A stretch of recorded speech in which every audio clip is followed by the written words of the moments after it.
Football season is here.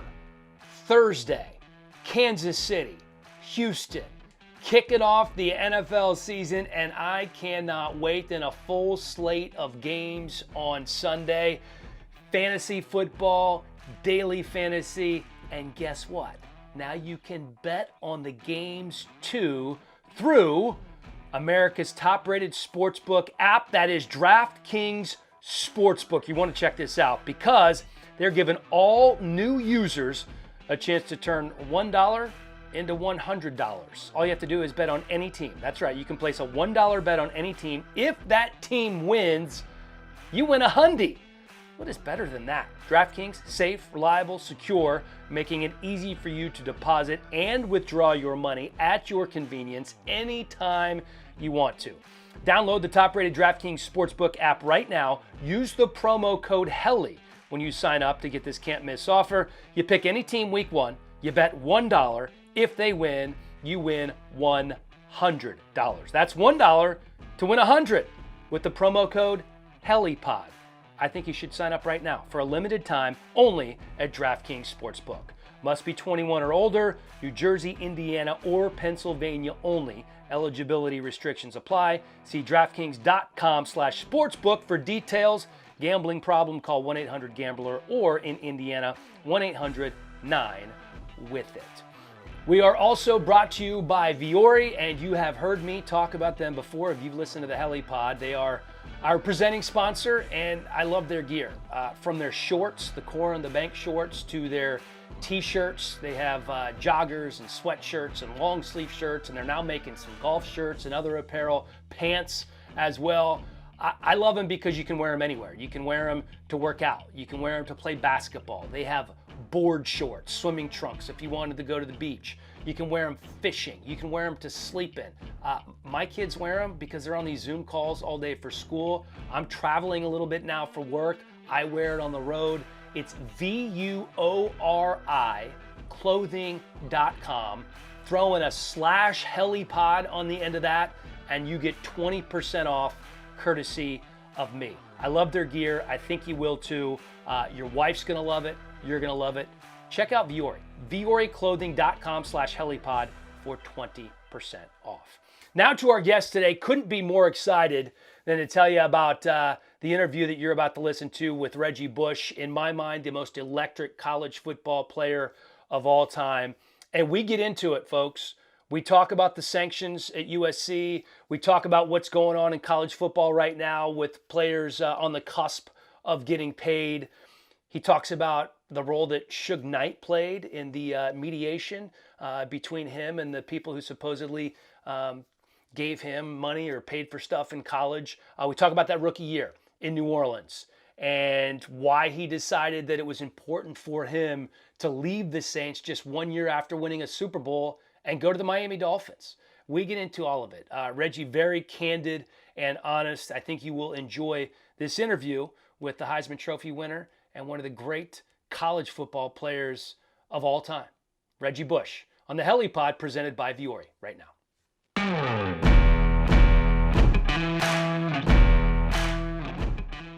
My pleasure to be joined by my buddy Reggie Bush, perhaps the most electric college football player of all time. He is on the Big Noon Kickoff show over at Fox right now, former coworker of mine over at NFL Network. And, occasionally I'll just see him bouncing around Manhattan Beach with his family like I did the other day. How you doing, buddy?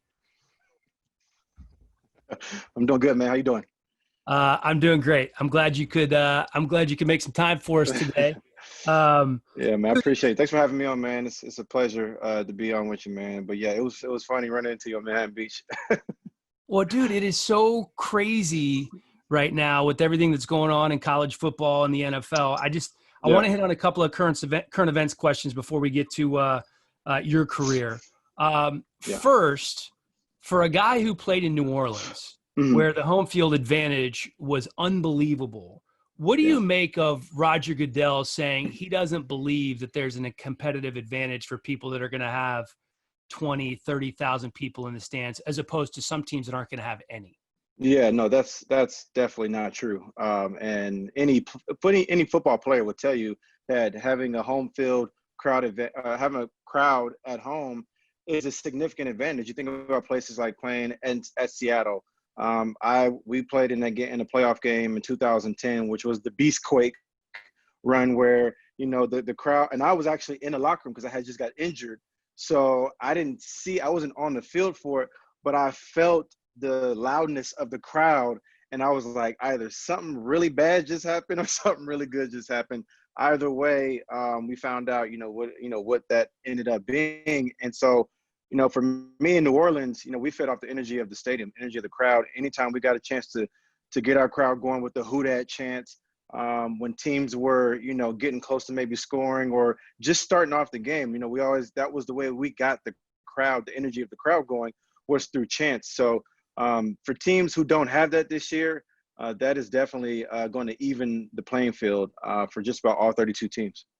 No, there's no doubt about it. And even when you look at the point spreads and what the odds makers say, usually home field advantage is 3 points. So when you talk about even the playing field, that could be 3 points there. A couple of days ago, we hear that Leonard Fournette not only cut by the Jags, which I know you had an opinion on your Instagram, but then he ends up landing in Tampa Bay. Yeah, man. I knew that was going to happen. Really? And I had a phone call. It's funny. I was texting with a friend of mine from New Orleans, and when he got cut, we were texting, and the first thing he said was, "Watch him end up in Tampa Bay."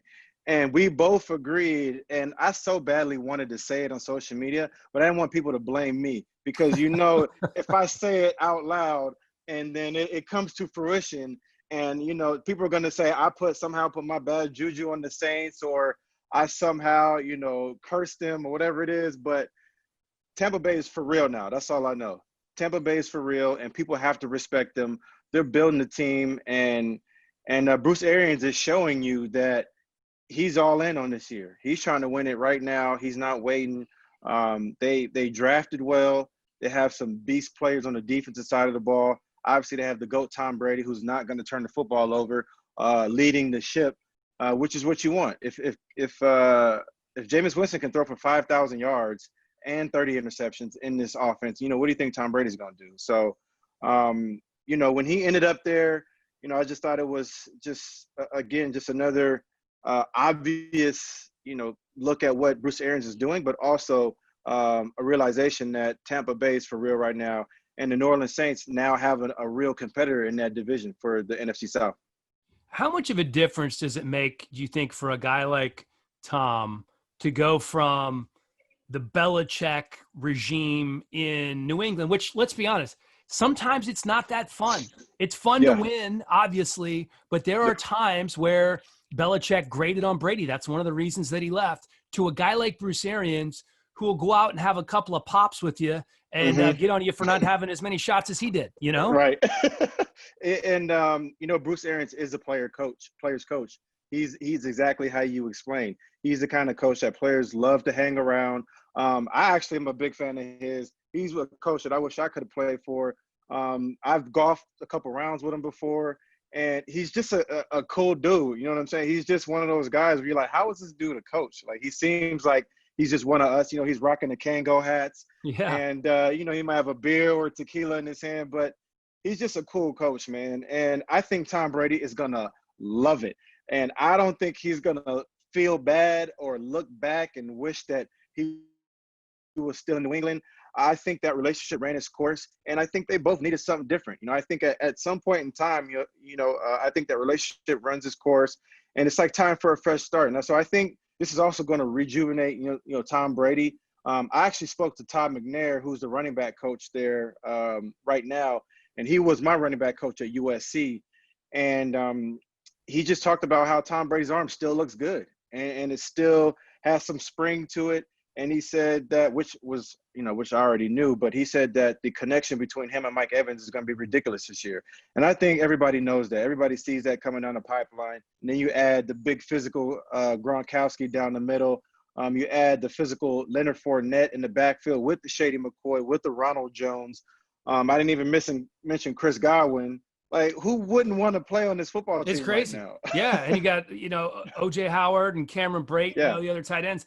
So Shaquille Barrett, who led the league in sacks. yeah, and then there's so many name brands on that team, Reg. Like that's the only thing Yeah. is I just Devin wonder, White. Yep. are there too many? It's kind of Yeah. crazy.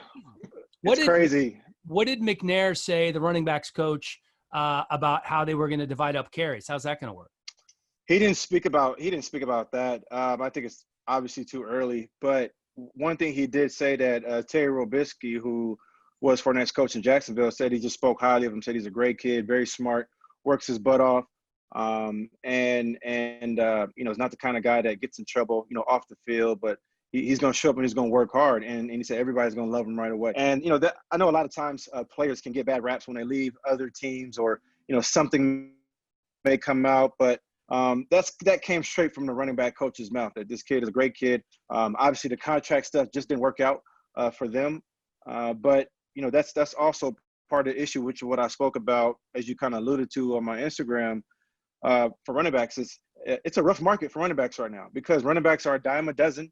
And we get brutalized probably the most. I would say we get brutalized the most because we are always outweighed by defensive linemen, by linebackers, and these are the guys that are hitting us constantly, and you add those carries up over time, right? Like Christian McCaffrey is getting a lot of carries right now. Yeah.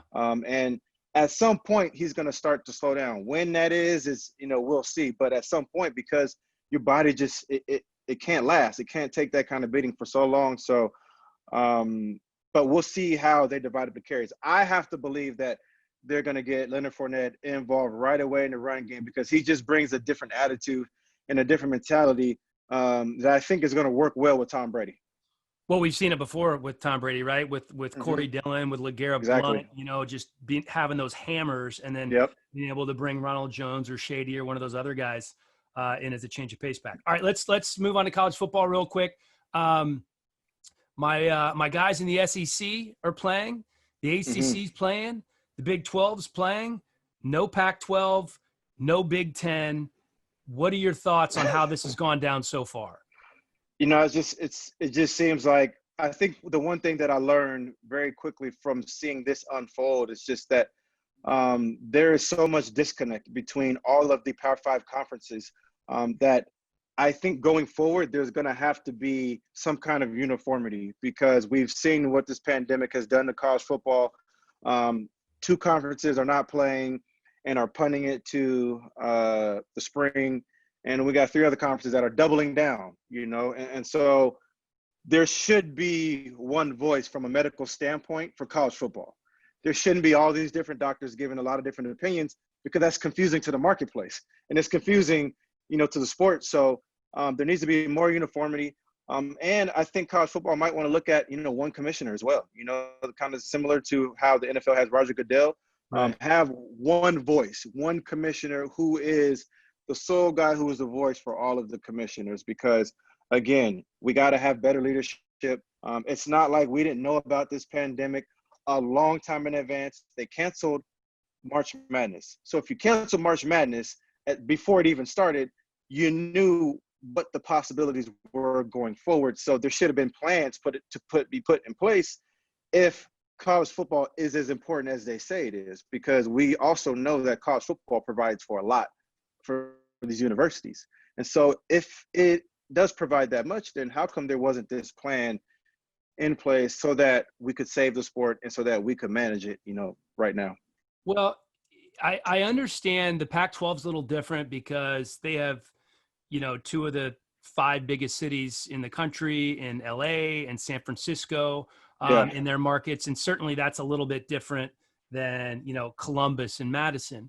But to watch the SEC and the Big 12 and the ACC play college football, and some of those schools have students on campus, some of them don't.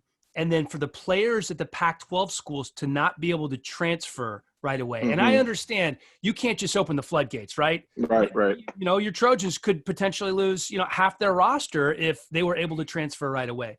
But what's the right answer? If you're at USC right now What are you doing? Are you just sitting by and waiting and crossing your fingers? Or are you starting a petition? Or are you saying, hey, I'm going to sue you if I Yeah. can't transfer? What are you doing?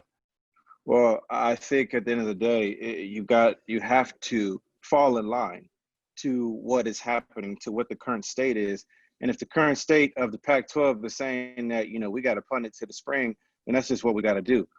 That's why I say we need more uniformity, though, because I don't think there should be 3 Power 5 conferences playing football and then 2 of them not playing. It's unfair. It's going to create maybe an unfair advantage or disadvantage maybe to some of these kids and some of the programs. Let's figure out a time where we can all start together, because we're all in this together, and we're all trying to make sure that college football is played, but from a healthy standpoint, right? And if one league is struggling, the other leagues have to help them, and I think kind of rally around and say, okay, we're not going to leave you out here on an island, but we're going to figure out a way that we can do this all together for the savior of the sport. You know what I mean? Because we've also seen, kids now are starting to understand their value, right? And they're starting to understand their value more and more and more. And they know now that college football players are the primary stakeholders in this sport. And so if they're the primary stakeholders in their sport, now they're asking themselves questions like, well, why am I sacrificing my body so that you guys can provide revenue and scholarships to these other sports, and I'm still taking the same risk to my body and to my brain? And so those are the kinds of issues now that we're seeing, because it's not just the pandemic.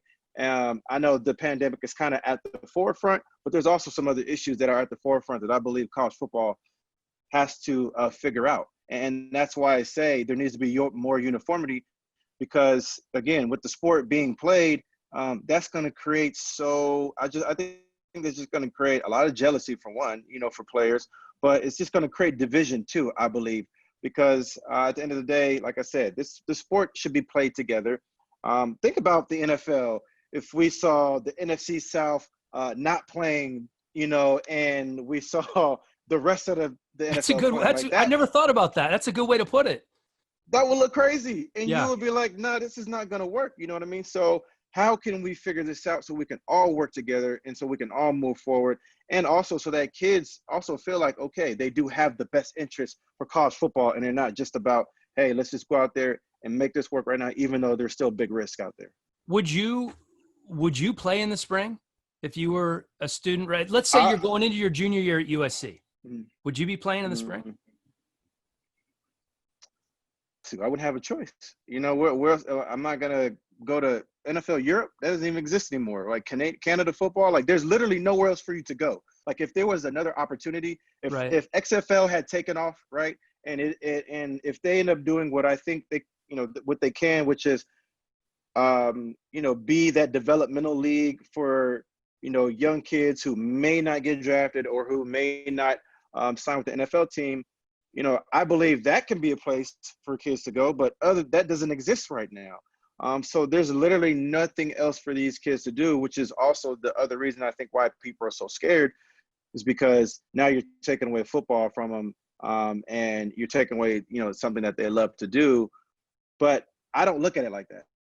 I look at it as you're not taking it away, you're just suspending it for a couple of months. And I think that's the narrative that these young kids have to remind themselves of, is we're going to play football. We're not going to play football, but it's just going to be delayed now. And is it, something that we all don't like? Yes, but at least we still get to play.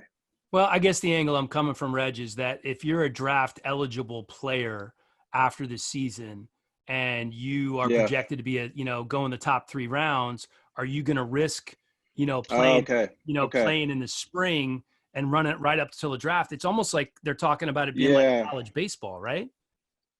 Yeah. So, okay. Sorry. I understand your question now. Because there are a lot of kids opting out. Jamar Chase, I believe, was the most recent one to opt out from LSU. And it would be tough. It would be a very tough decision, because I would want to play football. I would not want to play football, but it also, one of the things I also am interested to hear is from the NFL, and how they're going to handle that, the draft process, because you can't play these kids who are playing in the spring right away. You know what I mean? They can't go right into rookie mini camp, training camp, and then right into the season again, because their body's going to need a break. Right. So, it would be tough for me, a tough decision for me. I honestly, I can't tell you if I would or I wouldn't play, because I really don't know, man, because my junior year meant so much to me. You know what I mean? My junior year is what elevated me and is what put me on the map, to be known as, one of the best college football players ever, and to be drafted number one, and to make the kind of money that I made early on. So, it would be a very, very tough decision for me, because I wouldn't know if I would feel like I did enough. I always wanted to make sure I gave everything to college football before I left. I didn't want to leave too soon, but I left early because that junior year I capitalized and I did everything I could possibly do, and it was time for me to move on. So, yeah, that junior year, man, that was something special. People still talk about that today. That was it. The time that you were at USC, and I had Ryan Khalil on a few weeks ago, and just looking back at those teams, and remember covering those teams, and the game against Texas, the Bush push at Notre Dame. What is it that sticks out the most to you? Because there were so many unbelievable runs and touchdowns and memories for you. Are there one or two that really stick out and resonate? Well, I love the fact that we were able to make so many lasting memories, because I do believe, you work all your life to build your name up, right? And to build your brand and your family and your teammates and all these different people. And so, the thing that I remember the most is just at the end of games that season, every game felt like we were in a dogfight. Every single game we were in a dogfight. And it didn't matter if it was Oregon State, Oregon, Fresno State, Notre Dame, Texas, like every single game that year was a dogfight. And it felt like, even Arizona State, I remember, I'll never forget, Arizona State just like out of nowhere, just slapped us in the mouth first half, right? Just jumped on us. And we looked up at halftime, we were down, and we're like, here we go again. Like, this is every week. And we're clawing and we're kicking and we're scratching for a win. And so for me, the things that I remember the most are just after games, just being exhausted with my teammates, like, man, this is too much. Like, how do we go on? And then the next day, just back in the cold tubs, with my teammates, and, telling stories and laughing and in pain, but, moving forward and getting ready for the next game, and strapping it up and doing it all over again, doing it again, doing it again, and doing it again for the love of the game. And there's something about, doing your passion for free. And it's something about giving it away, for free, giving your talents away, and just, all these things, back then, going back to high school and little league, and just doing it for the love of the game, and now seeing, how much college football has progressed. And I'm so excited and so happy to see that kids truly understand their value now, because we didn't understand it back then. We didn't know our value. All we knew was that, hey, man, come over here and you get to build your brand with your brothers, and you get to do it week in and week out. And you're going to do it for the love of the game and all these different things. But we didn't know, and we didn't understand our value back then. But that's why I think I'm so proud of these young kids now, because they truly understand their value, and they understand that they mean much more. And I think that's so important for young kids. It's so important for their mentality. It's so important for them growing up in this world, understanding their value. I think is number one, especially when you play this game. So it's going to be a really kind of interesting and dicey time for schools to try to figure out how to navigate, right? Because in 2021, new rules are going to allow college athletes to get paid for third-party endorsements, for pimping something on social media, for autograph signings. And there are guys who are like you, who are going to be able to make a lot of money. There was a business strategy firm that said you were worth up to $6 million, if not more, to USC when you were there. But it's going to be, and they've also estimated that a 5-star kid can be worth over $600,000 to a school. A 4-star kid, $400,000. But how do you talked about playing for the love of the game. Yeah. how do you navigate these waters if you are a USC? And how is it just open the floodgates and let guys make as much as they possibly can make? How do you do that? Well, I talked about playing for the love of the game because that's all we knew back then. Right. You know, we only knew that we could play for the love of the game. I wish we knew that we could make some money back then because, you know, there's a lot of people on my team that could have made a lot of money, you know, when we played on that in that era.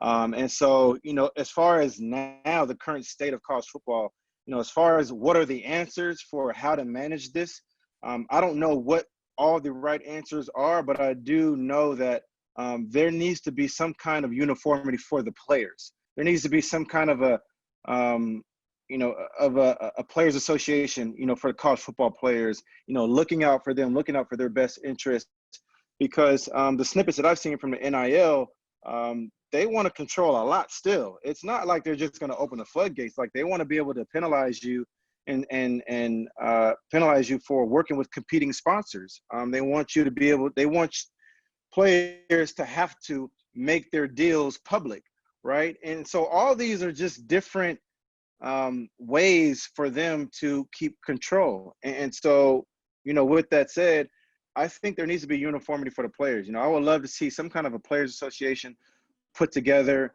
where, you know, there is a body that is looking out for the best interests, and it's working with, you know, the NCAA, and it's working with, you know, the commissioners from the Power 5 conferences, because I believe that does need to exist, because I do believe there has been trust lost from the players, between the players and the NCAA. When you would look back and you were coming out after that unbelievable year, and you were talking about going #1 overall to the Texans. And I remember a couple of years ago, we were working with Charlie Casserly, and I go, hold on, I got to get a picture of Reggie Bush and Charlie Casserly together for the first time. This is amazing. He, of course, was the general manager of the Texans and asked on you to take Mario Williams. Did it matter to you that you didn't go #1? I mean, you ended up in such a good situation. You won a Super Bowl there. Did it matter? I think at the time, at that moment, it mattered because I'm a competitor, and I felt like who was better than me, and that's no disrespect to anybody else. There's no disrespect to Mario Williams, but I always felt like I was the best option. I was the best choice, and so at that moment, it mattered because that's all I was told. I was told by everybody, "Oh, you're going to Houston."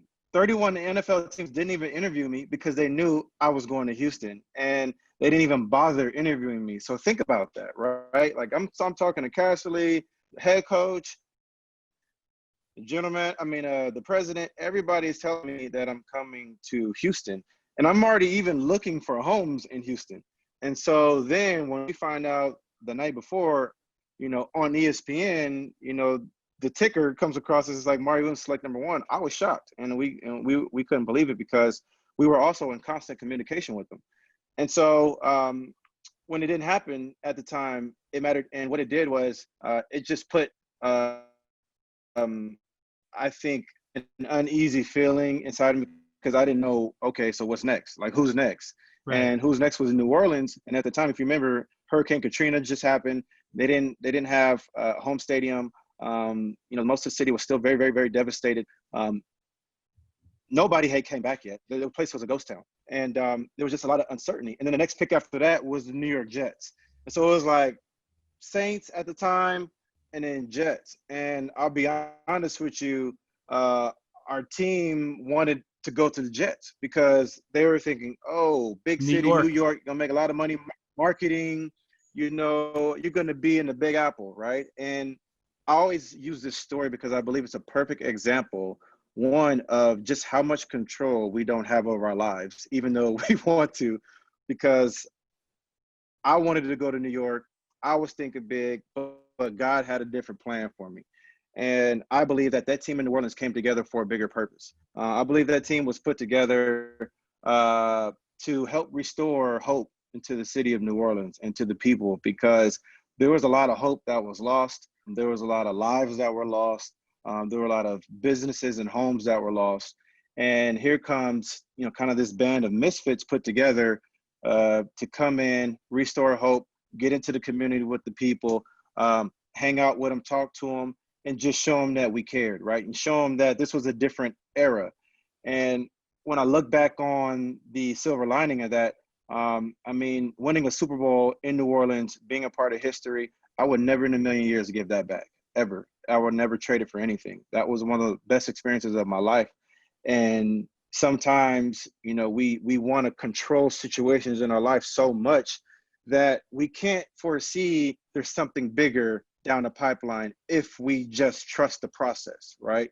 And if you just trust the process and the pathway, and at that time, I didn't trust the process. I'll be honest with you. The human side of me was like, F this, let's go to New York. You know what I mean? But again, like I said, I'm so glad that everything worked out the way it was. Drew Brees called me the night before and was like, hey, man, I can't wait to play with you. That's what changed my heart, really. I'll be honest with you. When Drew called me on that spot, that moment, and told me that he couldn't wait to play with me, and then also gave me like this vote of confidence and said that basically he played with LaDainian Tomlinson. He thought he was the best running back he ever played with, and he thought that I had a chance to be just as good or better.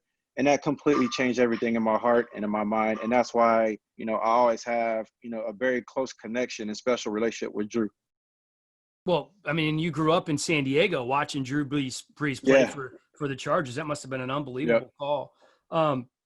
So you get there, and I remember talking to some of your marketing people. You were like the second coming, due in part to how you arrived, not just because of your resume, not just because you're a Heisman Trophy winner, because you partnered with Adidas. You had this big deal with Adidas, and you were rebuilding football fields.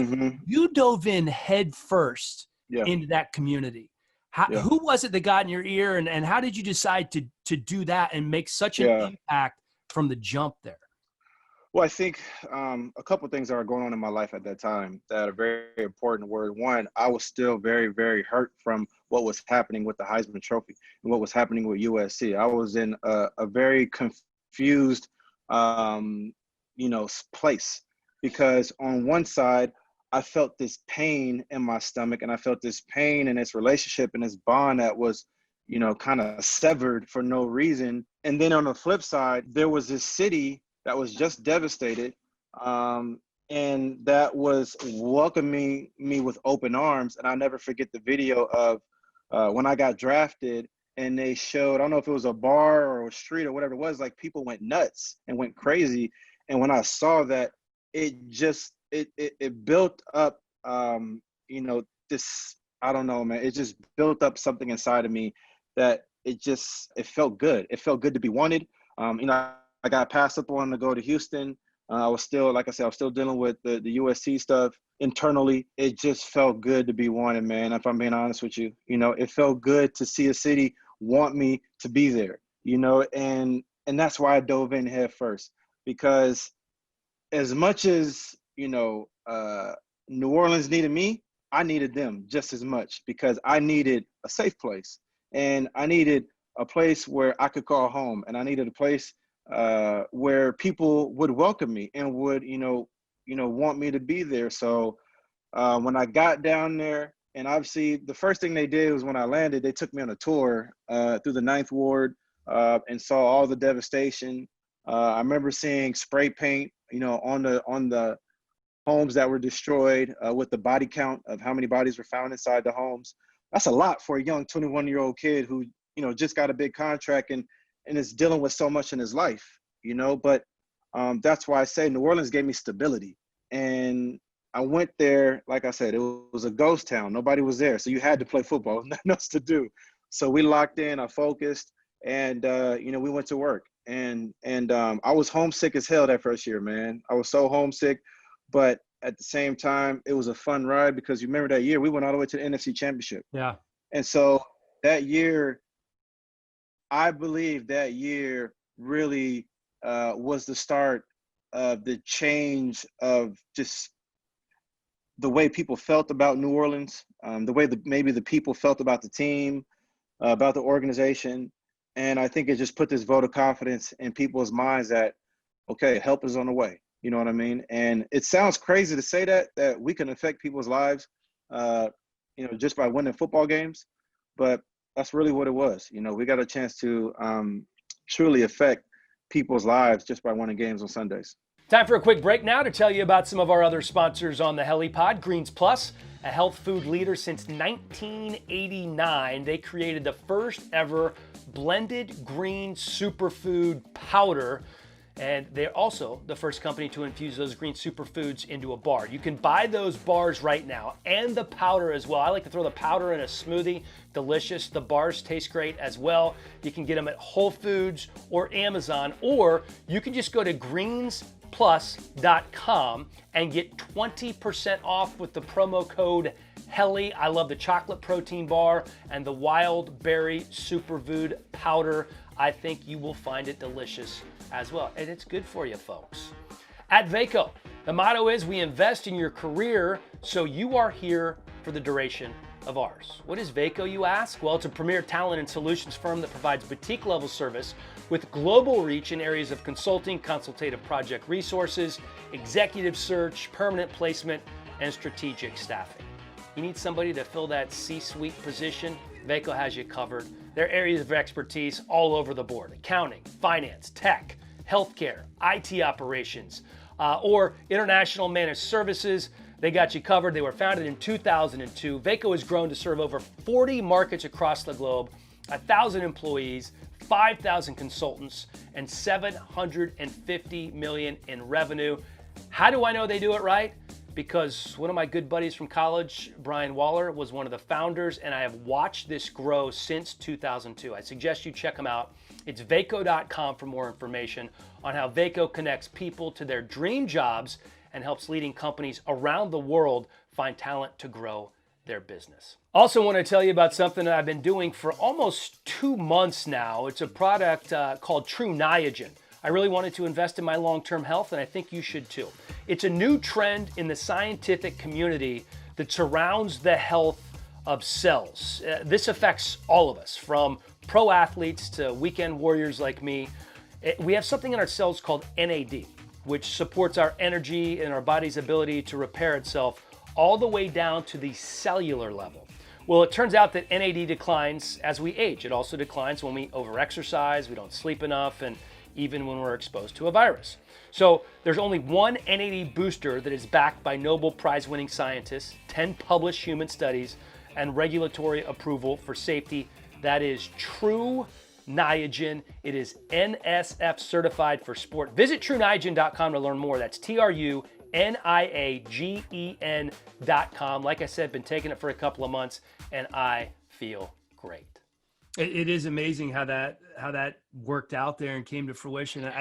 I'm fascinated by the fact that you say you needed New Orleans as much as they needed you. You know, that obviously all the USC stuff is well documented. You are now back in the family, which is awesome. You know, an outpouring on social media.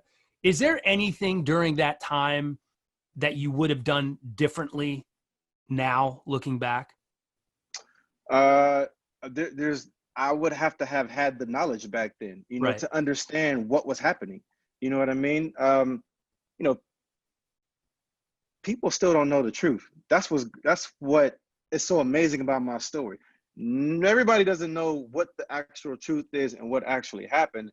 And Reggie, we could go the truth right now. I'd love for you, because we've talked about this a little bit one-on-one before. But I'd love if you just share what happened, man. Well, I would love to share what happened, but I'm about to drop this documentary on y'all, and I got just a little tidbit, just a little teaser. That's what we do on the HeliPod, Reg. But this is what I will say, man. There were things that happened to me, from the guys who were claiming to be would-be sports marketing agents for me, which was never true. It was never true. Like, these guys were never going to be my marketing agents. These guys were our family friends, and so these were the guys that, that all this stuff, got mixed up in, man. And it's just unfortunate because none of this stuff had to happen, and none of this stuff had to go the way that it did. And I do believe, though, that it happened for a reason.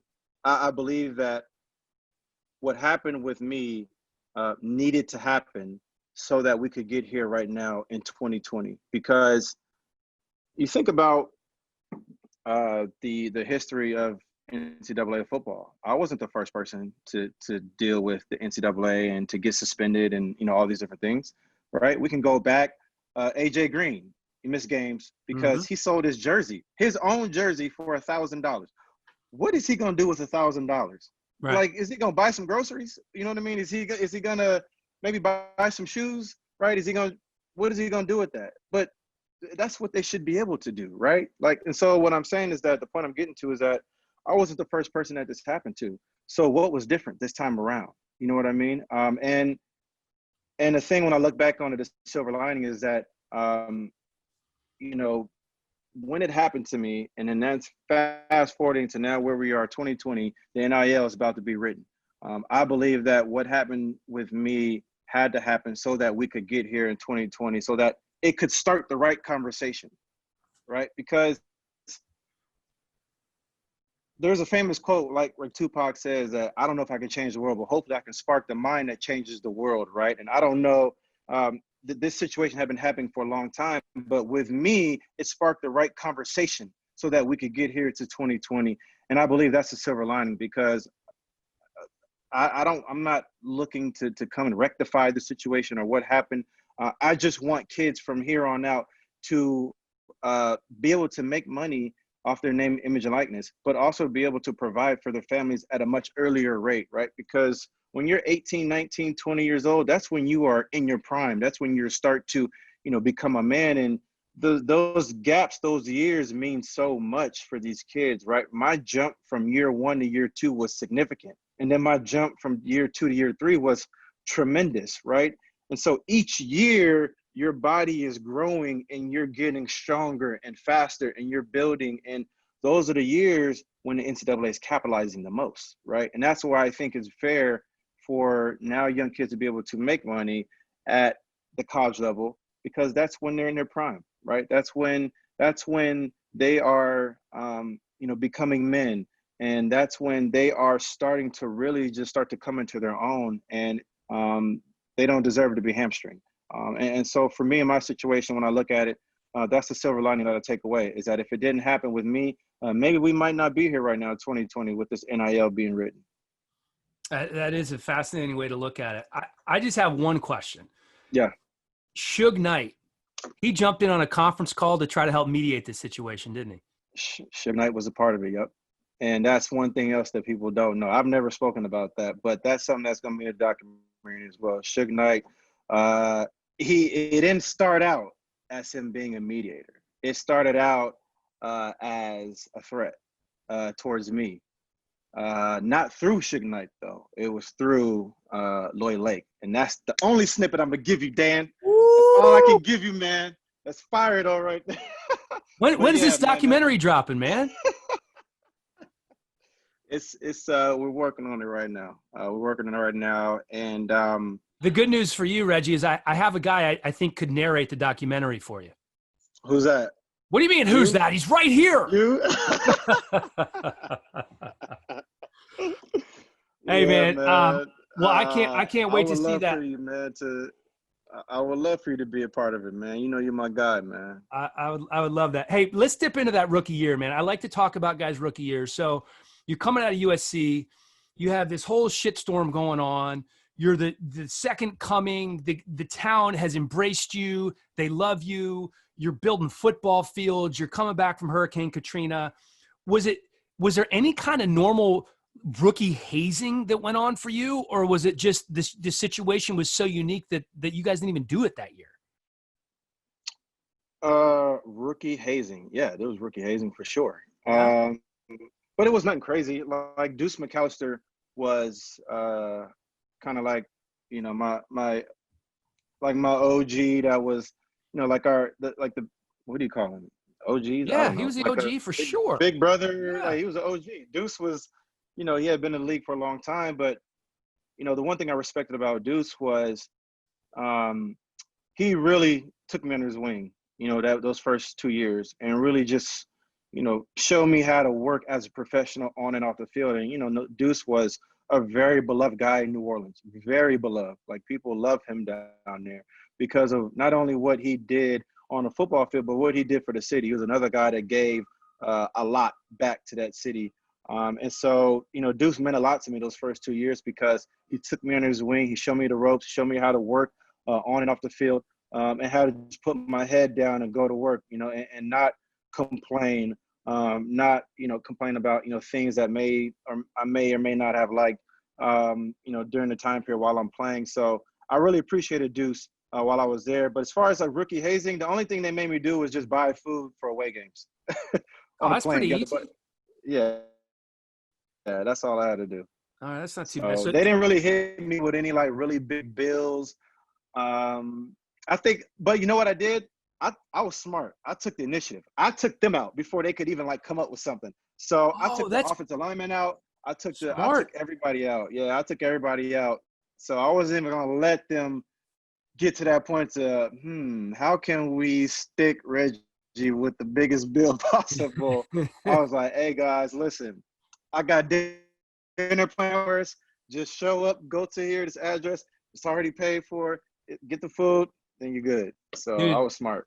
Reg, that's brilliant because I had LT on a couple of weeks ago, and I don't know if you remember this, but when LT was coming out, it was him and Deuce that were going to be 1 and 2 in the draft in terms of running backs, right? And it was Deuce that was ahead of him for a while, and then LT kind of moved ahead throughout the combine and the draft process. But he said he went out with the Chargers and had to take the whole offense out to dinner for 18 grand, which is probably more like 25, 30 grand in today's money. I mean, that's real coin, man. That's real money. That's a lot. I never wanted to wait for that. So I made sure I got my $2,000, $3,000 dinners in there with the linemen, and I took them out separately. I knew better too. You can't take everybody out together at once. Like, you got to separate them in groups. You got to take the offensive linemen out, and then you got to take the running backs out, and then you got to take the quarterbacks out. You got to do it like that, because if you try to do it all at once, they're gonna kill you with that bill. It's too much, man. Well, that rookie year, you had 1,300 scrimmage yards, you had 88 catches, you had great productivity right off the bat, and then in that fourth year is when you guys finally win that Super Bowl. And you talk about how special that team was to that city. What was it about that year that allowed you guys to finally break through? Our defense. Our defense is what allowed us to break through that year. We had always had a good offense from 2006 on. We always had a good offense. The Saints have always had a good offense under Drew Brees and Sean Payton. But what we were lacking was our defense. And when our defense got better, Greg Williams came over and just changed our attitude, changed our mentality. In training camp that year, we were in a dogfight every day. And that's what changed us, because when we were not dominating our defense anymore, and they were challenging us, and not only challenging us, but also beating us a lot too, that did something different for us. And it just put our mindset in a different place. And we felt like we were our best competitors. There were times where the defense would pick off Drew, take it the other way, score a touchdown, spike the ball, party, you know what I mean? Talk trash to Drew, but that was competition. And, we would go right back to work, and Drew would come right back, surgically like he does in games, and carve him up, and we would go back and forth, and we would have fights and practices, and that's how we won, because we made practice tougher, and our mentality, just completely shifted when our defense picked up. At what point did you know that you weren't going to be in New Orleans forever? I think 2010. I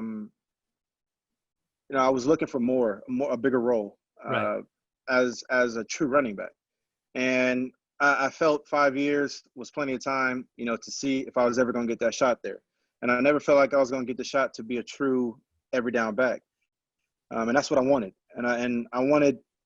I was tired of people saying that I was just a third down back. I don't know where that came from, why it followed me, but I I was built to do everything. I was built to run between the tackles, to run outside of the tackles, to play receiver, to return punts, to do all those things. That's what I love to do, and that's why I did it in college. I did it in high school, and I even did it in the NFL. But, you know, one of the things when I was in New Orleans, I always wanted a shot to show that I could be an every down back. But I would never – there were far and few games where I got double-digit touches as a running back. You know, they were usually kind of the way I got the ball was like punt returns, you know, catching the ball in the backfield, you know, line up a receiver, and then, you know, a couple runs. But, you know, I felt like I was much more than that. And I wanted to show I could be much more than that. And so I asked for a trade from the New Orleans Saints because I felt like I wasn't going to get it there. They had just drafted Mark Ingram. So a crowded backfield got more crowded.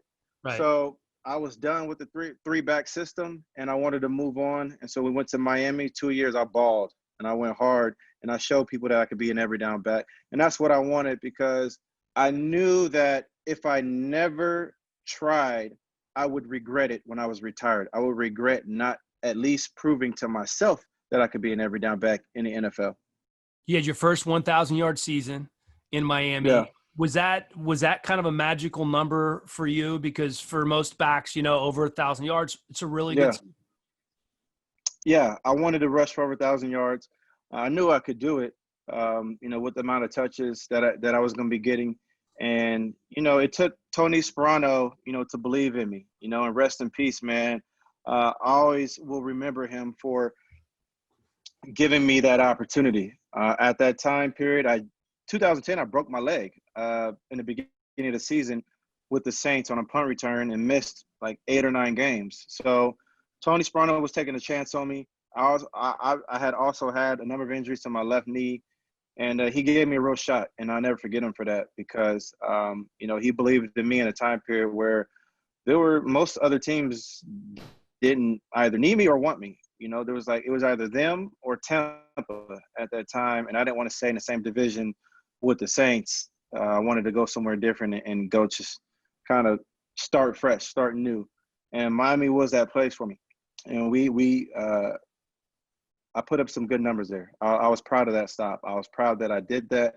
I was proud that I believed in myself enough to even take that leap of faith because that was a scary thing to do, was to ask this team that drafted you, ask them for a trade, you know, ask the coach who drafted you, you know, for a trade. And you know, a year removed after we won the Super Bowl, you know. So it was a tough decision, but ultimately I went with my gut.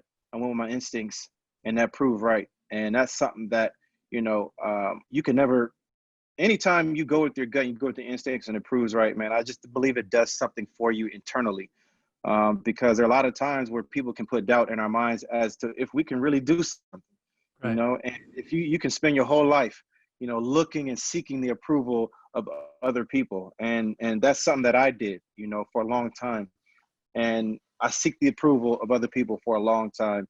And I think that was the first the first opportunity where I think I made a decision for myself as a man, you know, a business decision, and it worked out for me. So I was so proud that I did that, even though it was so hard for me to do it. I didn't want to leave New Orleans.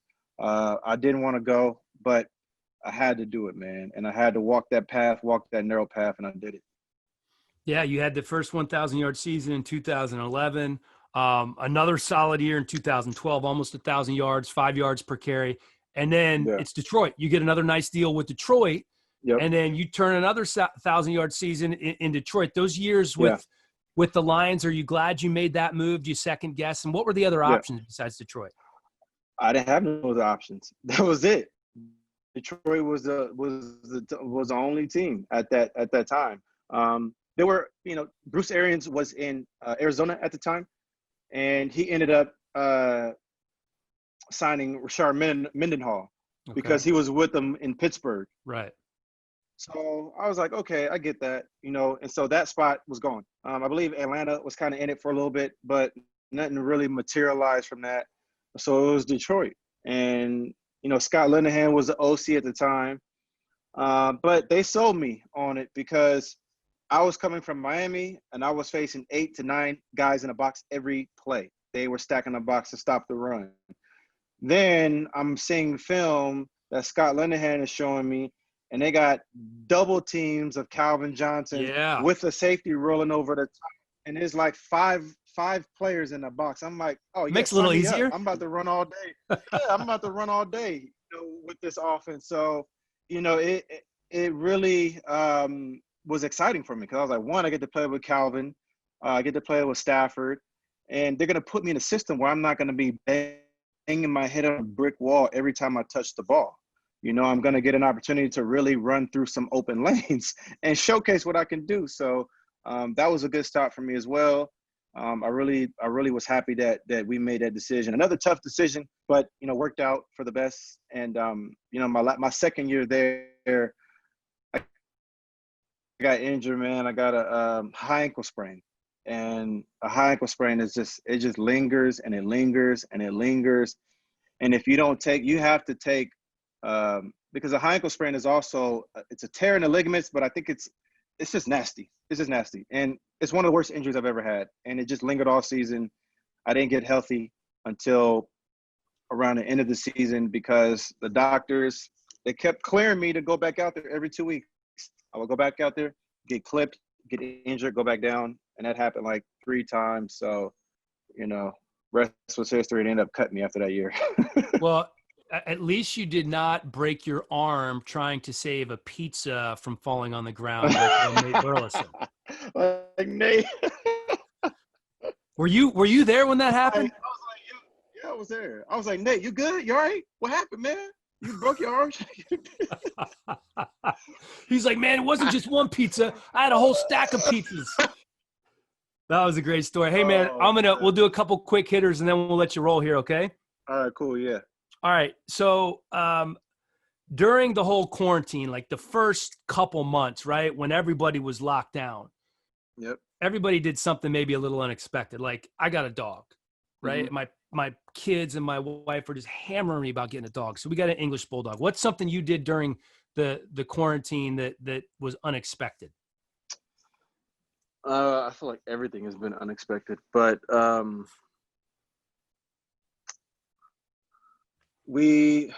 of the things for me, like the silver linings, like I taught my 2-year-old taught him how to swim. Oh, nice. Yeah. Well, he just turned 3 yesterday. He's 3 now, but taught him how to swim. So that was unexpected because he was terrified of the water. He wouldn't go in it. Now, I mean, he freaking swims backwards. It's crazy. So that was unexpected. That was something for me that was pretty cool. That was a proud daddy moment. That's seeing awesome. My son, start swimming, and then taught my daughter how to ride a bike. That was pretty cool. I'm trying to think of anything that we bought that was like unexpected. We bought bikes, but that's not unexpected. That's like something that we were just trying to do while, we were bored at home. Well, it's funny. I actually got a bike too. I've been waiting forever to get this mountain bike, and I go to Santa Monica. There's a big bike store called Helen's in Santa Monica. And I'm waiting in line, and I see J.R. Smith, right? At that point, he wasn't with the team.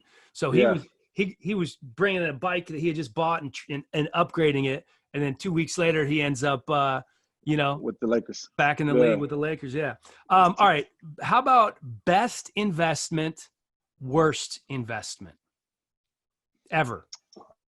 Best investment ever. Okay, let me start with the worst investment because I'm trying to figure out the best one. All right, so the worst investment is I invested into I'm gonna talk about this one. I invested into this house with a couple other guys. Right. It was a great deal. Invested to buy the lot, buy the land, tear it down, rebuild it, and then to sell it. Well, me and my 3 friends are all limited partners, and then there's one general partner. But we gave the general partner way too much control. And so, long story short, the deal just went really bad, and I will never, ever, doing real estate is very tough, but the home was it was too expensive to start off with. And anyway, it's just, lot of just bad things happened with the house. My first experience, but I would never do it again. I will never invest into buying a home with 4 other guys and to trying to build that. If I'm gonna do it, I'm gonna do it on my own. I would never do it with another group of people ever again. Hard to do business with buddies, right? Yeah, like and you know what? I know better too. Like you don't do business with your friends, man. I should have known that. That's my bad. The best investment, God dang, I invest in the business. To Right. me, investing into business has always paid off for me. I have a business advisor that I work with who's very smart, and he advises me, and I listen. There's times where I wanted to go out and kind of do things on my own and be a little cavalier and just invest into this, invest into that, just to feel like I'm doing something. But Right. that's a false, that's a false sense of security, And so I try to listen, I try to learn. And so to me, the best investment, you can do is investing into business, because business is the thing that runs the world, period. Business runs the world. So if you invest in the business, you investing into the world. Well, I'll tell you one. The market's gone crazy, right? And everybody is Yeah. making money in the market right now. So it was probably 2 years ago. The cannabis industry is blowing up, and Yeah. it was I've really been wanting hot. to get into it. I just haven't. Yeah. Yeah. Well, I'll tell you one not to get into. So I bought some of this company called Aurora Cannabis, right? One of the bigger ones. So Yeah. they are down. I'm looking at my phone right now, so I can give you an exact number. They're down 91.6% and did a reverse stock split. So a reverse stock split is the opposite of what just happened with Apple and Tesla. So that's my worst investment ever. Aurora Cannabis. It was terrible. Wait, weed is an essential. How is Yeah. the weed? How do you lose money with something that's literally it? I felt like the weed industry was surviving the pandemic. I feel like it was one of the businesses that was doing well in the Well, pandemic. some of them are, Reggie, but it's so unregulated now. A Yeah, lot of the yeah, companies can't even deposit and use regular banks. So kind of a weird deal. yeah. But luckily, that was just just a little side deal. All right, two more questions. The last thing that Reggie Bush Googled was what? Can I look at my phone? Yeah, of course. Let's take a look because I really don't even know. While you're figuring it out, while you're figuring it I out, paid some bills. That was the last thing. okay. Let's see. The last thing I did. Oh, the last thing I did Googled. I was Googling because I was supposed to do Undisputed yesterday. I Googled the top sack leaders from the NFL last year: Shaquille Barrett, Chandler Jones, Cameron Jordan, because I was basically trying to make a case for ESPN put out their list of their top 100 players. Right. Did you see that? I haven't seen it yet. No. Did you see that list that they put out at the top? Okay. Well, they had Myles Garrett at 12, and they had Shaquille Barrett at like 84. And I was like, huh? I was like, how do you have Myles Garrett at 12, Shaquille Barrett, who just led the NFL in sacks? Right. He just led them in sacks, 19 and a half sacks. And he was 84, and Myles Garrett was 12. And I was like, I don't get that correlation of how you got those two so far from each other. I feel so I like was people still Googling don't it to buy look in. up stats. That's Shaq Barrett. I feel like a lot of people still don't buy in. They look at him like, oh, maybe that's like Vic Beasley. Maybe that's a 1 year flash in the pan. Myles Garrett obviously got suspended and missed a few games. That's a good one. Could be. But my man still ripped off 19 and a half sacks, so you got to give him his respect. I totally agree. Right. That is not too easy to rip off almost 20 sacks. All right, final question for you, Reg.